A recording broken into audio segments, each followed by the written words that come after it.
Assalamualaikum Pak, selamat pagi. Selamat pagi, Mbak Nima. Bagaimana Pak kabarnya di hari ini? Alhamdulillah, ya pagi ini sehat. Alhamdulillah ya Pak ya. Namun sebelumnya Pak, bagaimana Pak hari-harinya di tengah pandemi COVID-19 sebelum dan sesudah pandemi? Ya, jadi sebentar kita bercerita-cerita ini, Mbak Nima. Oh boleh Pak Ya, bercerita-cerita. jadi sebenarnya ini kami langsung aja tuh gimana nih kira-kira Mbak Nima sebagai fungsi SDM. Boleh Pak. Jadi pertama-tama kita sebelum pandemik ini ya, kita dari SDM ataupun di sini kami di sini di Polres Pak Sunda, kami itu ada membawahi daripada 3 kasubag, ya kasubag Sapras, Pers dan Urkes. Jadi di sini kita Urkes kita selama pandemik ini kita tetap melaksanakan ataupun membuat protokol kesehatan. Jadi sebelum personil melaksanakan apel pagi, kita di sini sudah melakukan cek suhu, kemudian cuci tangan. Setelah itu kita melaksanakan apel, kita atur jarak. Jadi itulah yang kami laksanakan, yang kami terapkan setiap hari dalam pelaksanaan tugas kami sehari-hari di Polres Padang Sidimpuan. Tetap mematuhi protokol kesehatan ya Pak ya? Iya, betul sekali Mbak Nima. Iya Pak. Bapak selaku Kabag Sumda, sebenarnya Biro Sumber Daya Manusia itu apa sih Pak? Ya, jadi begini Mbak Nima ya. Jadi Biro Sumber Daya Manusia itu adalah merupakan unsur pengawas, pembantu pimpinan yang berada di bawah pimpinan Kapolres, bertugas membina dan melaksanakan fungsi manajemen bidang SDM yang meliputi penyediaan, penggunaan, perawatan, pemisahan, penyaluran personil, asesmen, serta psikologi kepolisian dan upaya peningkatan kesejahteraan personil di lingkungan Polres. Iya Pak, jadi fungsi atau tugas utama dari sumber daya manusia ini apa Pak? Nah, jadi di sini kita menyelenggarakan yaitu pembinaan manajemen personil yang meliputi tadi penyediaan, seleksi, pemisahan dan penyaluran personil. Kemudian pembinaan karir meliputi asesmen, mutasi, pengangkatan dan pemberhentian dalam jabatan serta kepangkatan. Pembinaan kesejahteraan yang meliputi pembinaan rohani, mental, jasmani, serta kesejahteraan moral material personil. Kemudian pembinaan fungsi psikologi yang meliputi psikologi kepolisian, psikologi personil, dan perencanaan pengadministrasian bidang SDM kepolisian. Iya Pak, dan bagaimana Pak dengan visi misi dari Biro Sumber Daya Manusia ini? Ya. Jadi di sini Mbak Nima ya, visi kami di sini adalah terwujudnya personil Polri yang profesional, unggul, bermoral, dan modern, serta terjalinnya kemitraan dan sinergi polisional yang proaktif serta tergelarnya personil Polri di setara pelayanan yang terdekat dengan masyarakat dalam rangka memberikan perlindungan, pengayoman, pelayanan masyarakat dan penegakan hukum yang efektif di wilayah hukum Polres Padang Sidimpuan sehingga terciptanya rasa aman dan dicintai masyarakat menuju Polres Padang Sidimpuan yang dilandasi semangat bergotong royong. Itulah visinya. Iya Pak, jadi selama ini Pak, Bapak selaku Kabag Sumda, apa saja sih Pak tantangan yang dihadapi? Jadi begini Mbak Nima ya. Jadi sebenarnya sebagai tantangan yang di sini dengan jumlah personil kami di sini ada 256 personil. Ya, dengan berbagai kepangkatan tadi yang ada di tempat kami, ya sepertinya di tempat kami ini ada dengan berpangkat tadi, ada tadi kompol 4 orang, AKP 10 orang, IPTU 12 orang, IPDA 5 orang, AIPTU 41 orang, AIPDA 29 orang, Bribka 51, Brigadir 34, Bribtu ada 42, Bribda ada 22, dan PNS ada 2. Nah, jadi di sini sebenarnya dalam saya sebagai Kabak Sumda ini ya, yang namanya kami tetap membina yang namanya personil ini tetap memang yang sering melakukan pelanggaran. Ya, di sini adalah yang berpangkat dari Bribda sampai dengan Aibda. Iya, Pak. Ya, disinilah rata-rata yang namanya personil kita ini, sini tetap memang mereka ada tetap masih melakukan pelanggaran. Iya, Pak. Itu Pak, sanksi terhadap pelanggaran itu seperti apa, Pak? Ya, jadi begini, Mbak Nima. Jadi tergantung daripada tingkat kejahatan yang mereka lakukan. Nanti di sini kita kan ada juga sebagai fungsi propos. Ya, di sini ada propos kita. Kalau memang mereka kita ini akan kita sidangkan disiplin daripada personel tersebut. Kalau tergantung daripada tingkat kejahatan yang mereka buat, yang kita langgar, disitulah kita buat. Kalau memang nanti dia pidana, tetap pidana, disiplinnya juga dibuat. Nah, jadi kalau memang anggota kepolisian melakukan kejahatan atau pelanggaran ini, tetap sidang di sidang umum dan juga di kepolisian. Itu kita sidangkan, begitu, Pak. Iya, Pak. Berarti tidak ada pilih kasih di antara keduanya, Pak ya? Betul. Betul sekali. Karena di kepolisian ini sumber daya manusia yang unggul sangat diperlukan ya, Pak ya? Betul sekali, Mbak. Iya. Dan kalau tidak salah seperti yang Bapak jelaskan tadi, Biro SDM ini dari dia mulai perekrutan anggota sampai maaf kata meninggal dunia itu diurus oleh SDM ya, Pak ya? Iya, betul sekali, Mbak. Iya, Pak. Dan mungkin kita cek WhatsApp kita, apa sudah ada yang bergabung? Sudah ada, Pak, yang bergabung. Ada Aliansyah di UTM Baru. Kita sapa dulu Aliansyah di UTM Baru. Yang pertanyaannya yaitu, saya pernah mendengar nih Pak, istilah kalau punya saudara atau kenalan mudah masuk ke dalam ke dunia polisi. Itu bagaimana Pak? Boleh Pak ditanggapi? Baik, terima kasih.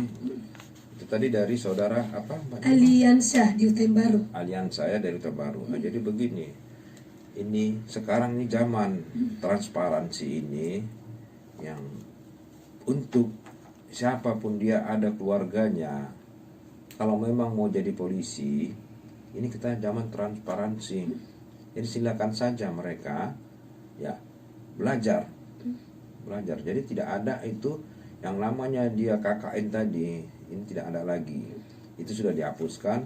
Jadi kalau memang ada yang tahu yang begitu, silakan dilaporkan. Jadi zaman transparansi sekarang, tidak ada lagi KKN, kita bersih. Bersihnya di sini yang namanya bersih tadi itu adalah beta. Ya, bersih, transparan, akuntabel, humanis. Itulah yang kita buat. Iya Pak, jadi tidak ada lagi unsur KKN ya Pak? Tidak ada lagi. Iya, jadi seandainya Pak seperti yang dilaporkan tadi, jika ada seperti itu bisa dilaporkan kepada Bapak atau langsung ke Polsek, bagaimana Pak? Boleh, langsung aja bilang perlu kita ke Propam. Nah, kalau memang adanya dia KKN-nya, tahu dia siapa saudaranya, laporkan saja ke Propos kita. Jadi biar bisa kita proses lebih lanjut. Itulah Mbak Nilma. Iya Pak, dan biasanya Pak, bagaimana sih Pak kriteria SDM yang unggul yang diperlukan di dalam dunia polisi? Apakah ada kriteria khusus atau bagaimana Pak?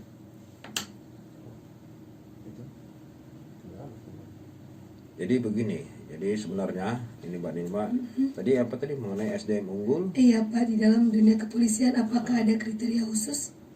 Jadi begini, jadi masing-masing personel kita ini, mereka harus kita bina sudah mereka melaksanakan, sudah mengikuti seleksi dia semua. Jadi mereka ini harus bisa betul-betul mengikuti seleksi yang telah diatur daripada polisi. Jadi apa persyaratannya mereka sudah ikuti dan sudah dilaksanakan, dan mereka betul-betul sudah menjalani seleksi prioritas tadi. Jadi seperti yang tadi pertama kita sampaikan tadi kepada Mbak Nilma, mereka ini betul-betul mengikutinya. Nah, contohnya tadi kita mengikuti ujiannya itu jasmaninya, pengetahuan umum, mereka benar-benar tidak ada lagi pilih-pilih kasih yang seperti bilang ada kok di sana keluarga saya. Tidak, kalau memang nilainya sesuai mencukupi, ya mereka masuk. Nah begitu. Jadi begitulah untuk kedepannya. Jadi polisi tadi itu mengenai tadi SDM unggul tadi, ya mereka betul-betul begitu. Jadi betul-betul mereka mengetahui semua pengetahuannya tadi, dan sehat jasmani, rohani, dan tidak ada cacat hukum daripada calon polisi tersebut. Iya Pak, betul sekali ya Pak. Dan ada juga Muhammad di Sidangkal Pak, yang bertanya, berkaca pada proses perekrutan anggota Polri selama ini, hal apa yang menjadi PR dasar atau sumber yang melatar belakangi perlunya reformasi SDM yang dilakukan, atau apa masalah terbesar dalam perekrutan anggota kepolisian Pak?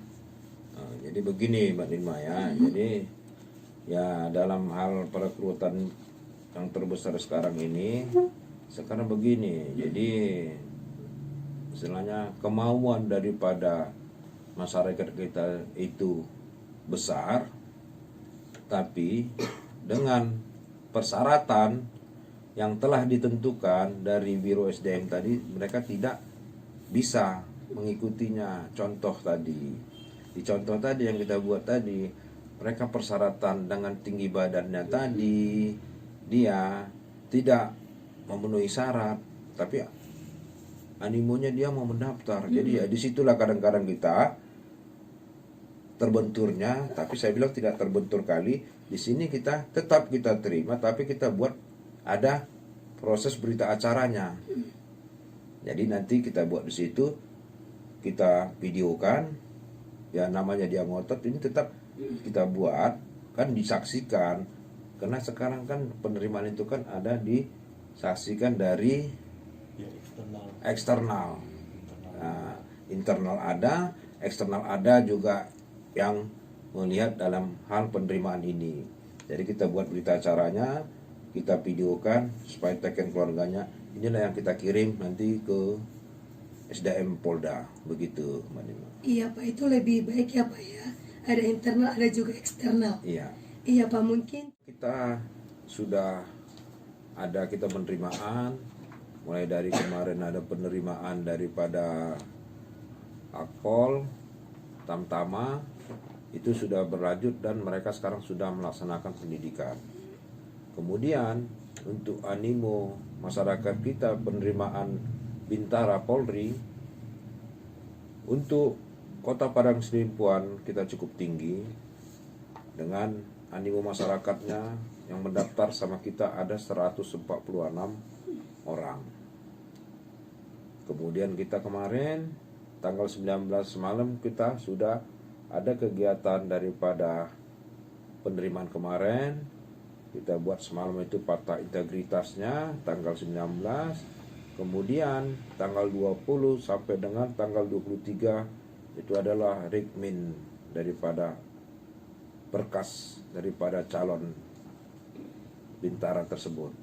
Nah, jadi dari 146 yang terdaftar untuk kita itu kemarin yang memenuhi syarat ada 105 orang ya, dan dengan terdirinya tadi 103 itu ada polisi tugas umum, 2-nya itu adalah di Bintara TI, ya kan? Itu yang mendaftar sama kita yang memenuhi syarat 105. Kemudian yang TMS-nya ada 41 orang. Begitulah Mbak Nima. iya Pak. Jadi apakah meningkat atau semakin turun Pak dari tahun ke tahun? Ya, dari tahun ke tahun untuk masyarakat Kota Padang Sidimpuan ini meningkat, ya Mbak Nilma ya banyak daripada masyarakat kita ya untuk mau menjadi anggota kepolisian Republik Indonesia cukup tinggi. Itu Mbak Nilma. Iya Pak, berarti Kota Padang Sidimpuan warganya juga sangat antusias ya Pak ya untuk melanjutkan jenjang pendidikan di kepolisian. Iya benar sekali. Iya Pak. Jadi ini Pak, ceritanya jika ada permasalahan rumah tangga ingin bercerai, itu juga SDM yang menanggung jawab ya Pak. Benar sekali Mbak Nilma. Nah, jadi begini itu Mbak Nilma ya. Jadi kalau memang ada anggota Polri ada permasalahan rumah tangganya dan kemudian ada yang mau berumah tangga, kita itu ada sidang BP4R ya. Jadi di sini kita sidangkan. Di sini ada terdiri daripada nanti di situ ada Waka, saya selaku Kabak Sumda, ada Kasih Propam, Kasih Was, dan personil yang akan disidangkan. Nah, begitu. Jadi masing-masing nanti kita akan memberi petunjuk arahan. Kalau memang tidak bisa lagi ya, ini kita akan buat surat keputusannya, kita keluarkan suratnya. Begitu Mbak Nilma. Iya Pak. Dan bagaimana juga Pak dengan kematian ini, kecelakaan berlalu lintas itu Pak, polisinya kecelakaan itu bisa juga Pak. Nah, jadi begini Mbak Nilma ya. Jadi pertama dulu kalau memang anggota Polri mendapat kecelakaan meninggal dunia, jadi ini kan yang mengurusnya yang pertama itu adalah daripada Satlantas. Setelah diurus daripada Satlantas, surat menyuratnya, kemudian untuk kepolisiannya ini kita yang mengurus, mulai dari surat kematiannya untuk keperluan daripada ahli waris. Dari Mbak Sumda lah yang mengeluarkan surat-surat yang diperlukan daripada ahli waris. Tadi surat dari umpamanya tadi rumah sakit meminta surat bahwa benar anggota ini personil dari Polres ini ya, ceritailah mengeluarkan suratnya, apa yang dibutuhkan, mengurus dia asabrinya, semua itu dari sumber daya manusianya. Itu yang kita buat. Iya Pak, jadi Kabak Sumda ini merekrut keseluruhan ya Pak ya? Iya benar sekali. Ya contohnya tadi mulai dari lahir jadi polisi, apa tadi sampai dengan meninggal, kitalah yang mengurusnya di SDM ini. Gitu. Iya Pak, berarti Kabak Sumda ini sangat berperan di dalam dunia kepolisian ya Pak ya? Amin. Amin. Iya Pak, dan juga ada yang bertanya melalui WhatsApp kita, ada Bang Ari di Sadabuan yang bertanya, saya sering mendengar Pak istilah calo untuk masuk kepolisian. Itu bagaimana Pak, kepada siapa saya bisa melapor? Nah, jadi begini Mbak Nilma ya, itu tadi dari Ari dari Sadabuan. Iya. Jadi kalau memang ada kita ketahui mereka menjadi calo, jadi silakan saja tadi ini kita melapornya ke Propam. Kalau di Polres ini kita kan ada juga di Propos kita. Jadi silakan. Kalau memang tahu ada kita masyarakat kita yang mengetahuinya, silakan aja, tahu dia nama, pangkat, silakan laporkan ke Polres ataupun ke Propos. Nah, begitu dia menerima. Jangan ragu-ragu, itu fungsi Propos lah nanti yang punya perannya. Begitu. Iya Pak, apalagi di zaman sekarang mungkin tidak lagi apa yang masuk jadi polisi pakai uang. Benar sekali. Iya betul sekali Pak. Dan Bapak selaku yang menjabat di Kabak Sumda, artinya sudah menjadi garda terdepan untuk keberhasilan reformasi tubuh Polri. Jadi reformasi apa sih Pak, atau perubahan apa saja yang sudah Bapak lakukan selama ini?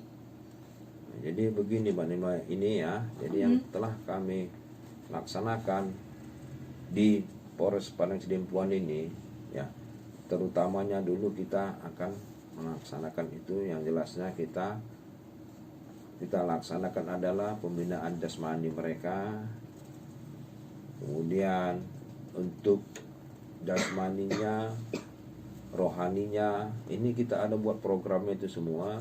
Jadi mereka harus melaksanakan setiap hari Kamis itu mereka melaksanakan itu. Yang untuk Nasraninya kita buat nanti ada, yang Islamnya kita buat nanti ada pengajiannya.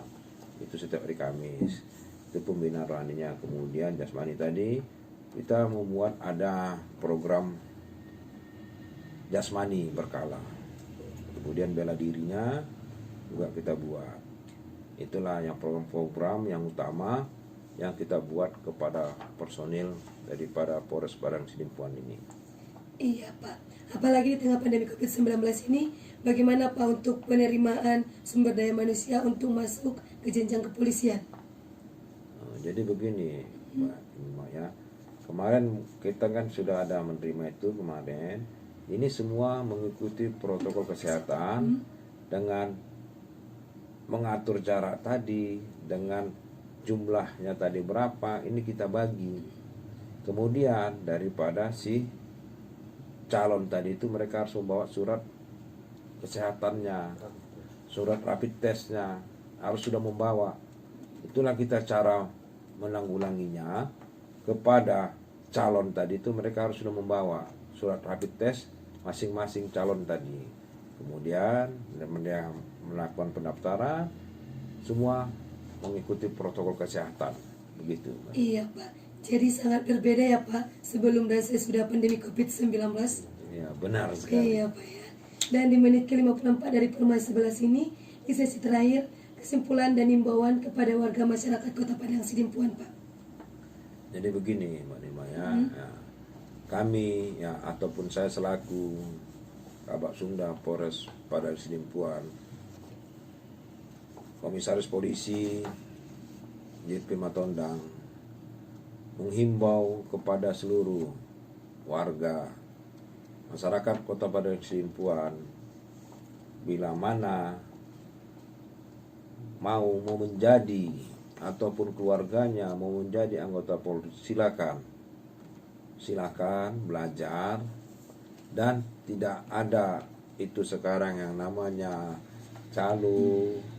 Sekarang itu udah istilahnya bersih ya, bersih tadi.